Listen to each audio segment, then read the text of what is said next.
Hi అండి. పెద్దలందరికీ నా నమస్కారం. పిల్లలందరికీ నా శుభాశీస్సులండి. అయితే మనం ఇప్పుడు ఒక సామెత చెప్పుకోబోతున్నాం. అదేమి సామెత అంటే భవానీ కుసుమక్క ఒక సామెత చెప్పారండి. ఆ సామెత ఏంటంటే పెడితే తింటారు కానీ కొడితే పడతారా? ఎవరైనా అంటే పెడితే తింటారు కానీ మాట అంటే పడతారా అనేలా చెప్పారు.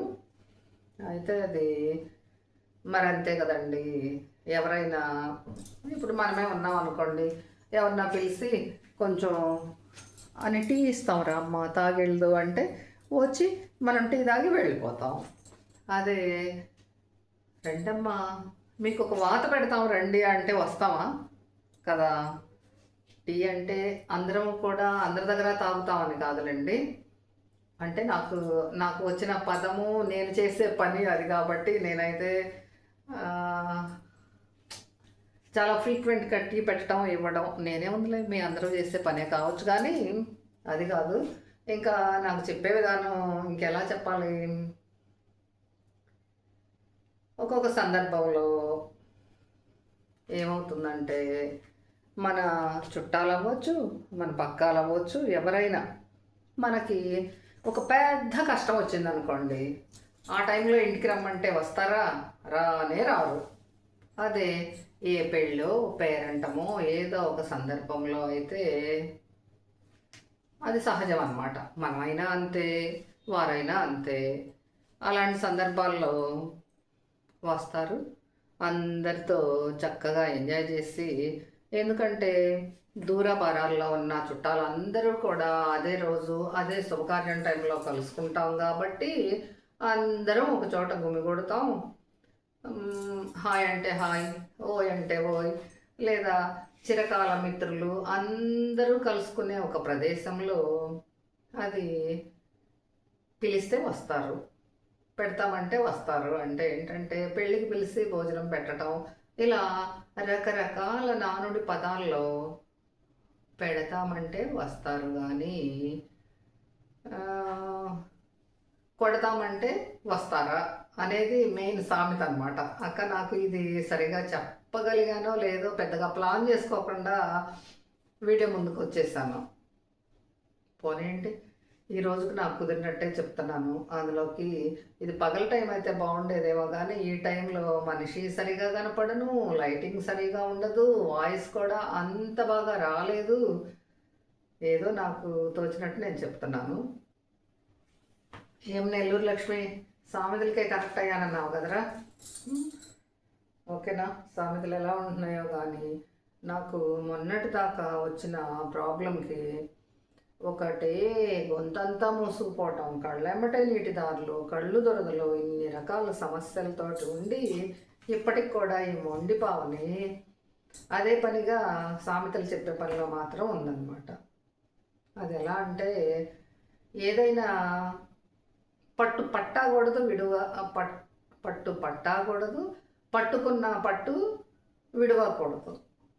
ఇదొకటన్నమాట.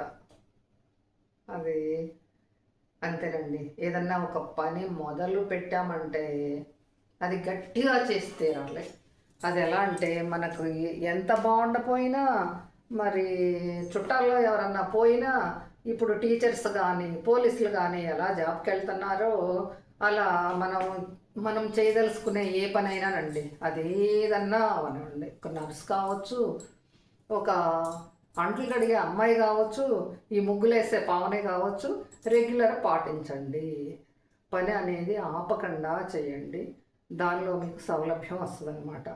అది ప్రతిరోజు లేచి స్నానం చేసి దేవునికి దండం ఎలా పెట్టుకుంటామో అంత బాగా మనం చేసే వృత్తిని గౌరవించమని నా ఉద్దేశం.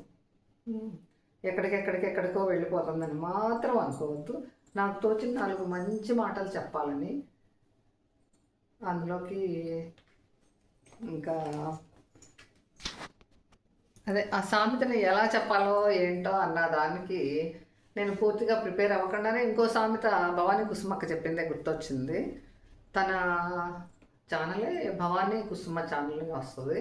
మీరు కూడా చూడండి, బాగుంటుంది. చాలా చాలా మంచి మంచి మాటలు జీవితంలో జరిగిన నగ్న సత్యాలు చెప్తుంటారు అక్క. అవి వినండి మీ అందరూ కూడా. మరి ఇంకోటి ఏంటంటే ఈ సామెతకి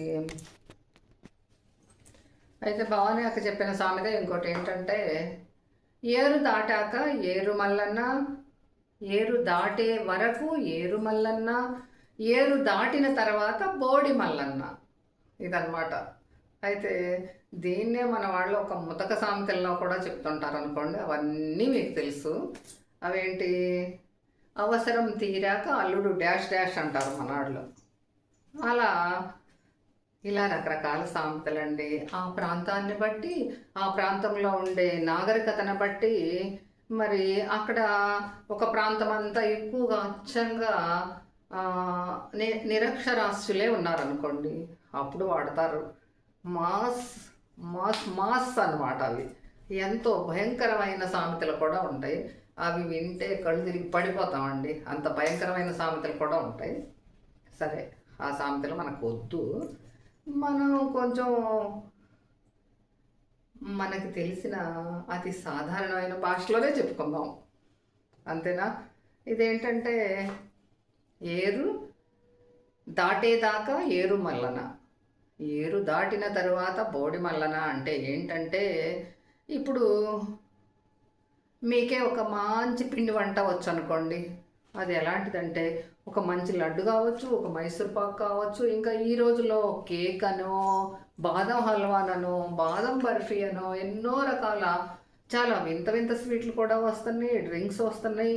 ఇవి మీకు చాలా బాగా వచ్చు అనుకోండి. ఆహా, ఇంత బాగా చేస్తున్నారు, మనం కూడా నేర్చుకుందామన్న ఒక జిజ్ఞాస కలిగింది అనుకోండి. వాళ్ళ దగ్గరికి వెళ్ళి, రండి మాకు నేర్పుదురు అని ఇంటికి తీసుకొచ్చి చక్కగా పేటేసి చాటేసి మంచినీళ్ళు ఇచ్చి కాఫీ ఇచ్చి చక్కగా వాళ్ళతో అది నేర్చుకుంటాం. నేర్చుకున్న తర్వాత రేపటి నుంచి ఇక నేర్పినవాడు పేరే రాదండి, నేనే చేసింది, అసలు ఈ విషయం నాకే తెలుసు అని చెప్తాం. అదనమాట. వాళ్ళని ఇంకా అసలు ఇంటి సందుకు కూడా రానివ్వరండి. ఇంకా మాకే తెలుసు, మేము పుట్టినప్పుడే మా నాయనమ్మ, మా తాత, మా మొత్తవ్వ, మా తరతరాలు ఇదే చేసామంటారు. అసలు ఇలాంటి వ్యక్తులు నేను ఒకళ్ళని చూశానమాట. నిజంగా అయితే మైదా బిస్కెట్లు ఒకటి ఉంటాయండి. నేనైతే మా అమ్మ ఒక రకం బిస్కెట్స్ చేసేది, కానీ ఈ మైదా బిస్కెట్స్ చేయటం అయితే మాకైతే నిజంగా తెలియదు. అదొక టైప్ బిస్కెట్స్, వేరే వేరే రకరకాల బిస్కెట్స్ చేసేది అమ్మ. కానీ శారదాంబ గారిని ఏర్పేడు స్వాముల వారి దగ్గర ఉండే ఆశ్రమంలో ఉండే శారదాంబ గారిని తలుచుకోవటం నిజంగా చాలా హ్యాపీ. ఇప్పుడు ఆమె గుళ్ళపల్లిలో అందరికీ చక్కగా భగవద్గీత మా డాక్టర్ బాబాయ్ పుణ్యమా అని పిన్ని బాబాయిలు తీసుకొచ్చి గుళ్ళపల్లిలో ఉన్న ప్రజలు మొత్తానికి అంటే దానిలో బాగా జిజ్ఞాస కలిగి నేర్చుకోవాలన్న భక్తి ఉన్న వాళ్ళందరూ భగవద్గీత నేర్చుకున్నారు గుళ్ళపల్లిలో. అలా శారదాంబ గారి లాంటి ఉత్తములు అనమాట. ఆమె ఏ ఫుడ్ అయినా చాలా బలంగా ఉన్న ఫుడ్ తినాలి అని చెప్పేవారు. మంచి ఆహారం తినాలి అని మా పిన్ని బాబాయిని సపోర్ట్ చేసేవాళ్ళు. అక్కడ శారదాంబ గారు ద్వారా నేర్చుకున్న ఒక పిండి వంట ఏంటంటే మైదాతోటి బిస్కెట్స్. ఇప్పుడైతేనేమో మైదా తినకూడదు, గోధుమ పిండి అయితేనే మంచిది అనేది ఉంది కదా. అది పూర్వకాలం నుండి వచ్చిన మైదాతో అయితే మెత్తగా వస్తాయని ఎవరికాళ్ళు ఆశపడి ఈ ఒక్కసారికే మైదా తిందాంలే, ఏమైంది ఈసారి వరకు కొంచెం క్రిస్పీగా ఉంటాయి, అంటే బోలుగా వస్తాయి. క్రిస్పీగా అంటే అదే బోలుగా అని అర్థం అనుకుంటున్నాను, అంతే కదా. అయితే అవి చేసేటప్పుడు ఇలా శారదాంబ గారు చేశారు అని చెప్పడానికి నాకు జన్మలకి కూడా నాకేం ప్రాబ్లం లేదు. మా పిన్నైనా మేమైనా ఆమె దగ్గరే నేర్చుకున్నాం. కానీ ఒకరికి చెప్తే వాళ్ళు ఏమన్నారంటే, వాళ్ళ ఇంట్లో నిజంగా అయితేనండి మట్టి చట్టి కూడా ఉండదు.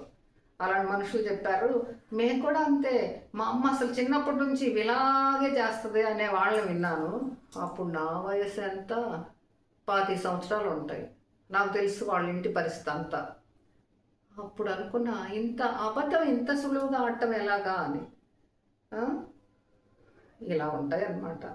మనం ఏం చేయలేం, కొన్ని జన్మల్ని మార్చనేలేమండి.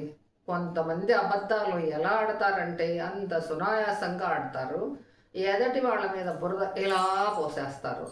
ఇలాంటి ప్రజలున్న సమాజంలో ఎవరైనా జాగ్రత్తగా ఆచితూచి అడుగు వేయడం చాలా మంచిది. ఏ మాట ఎప్పుడు ఎక్కడ మాట్లాడాలో జాగ్రత్తగా మాట్లాడినంత ఉత్తమం ఏమీ లేదు. ఎవరైనా మనతో బాగుంటారు, చాలా బాగుంటారు దొంగ మొహాలు. మళ్ళీ మన గురించి వెళ్ళి వెనక మాట్లాడే జాతి ఉందో చూసారా, అదండి కుల వివక్ష అంటే ఇది. ఎన్నో రకాల కులాలు ఉన్నాయి కానీ ఈ కులం ఒకటి ప్రత్యేకమైన కులం ఉంది. మనుషుల వెనక మాట్లాడే మనుషులు ఉంటారు చూసారా, అంతకన్నా నీచమైన కులం నా దృష్టిలో ఎక్కడా లేదు. అక్క మీరు చూస్తేనేమో ఒక సామెత చెప్పారు, నేను దాని నుండి ఏదేదో మాట్లాడాను. ఇంకా మీ అందరికీ, నా సబ్స్క్రైబర్స్ అందరికీ నన్ను భరించుతున్నందుకు ధన్యవాదాలండి. నమస్తే అండి, బాయ్.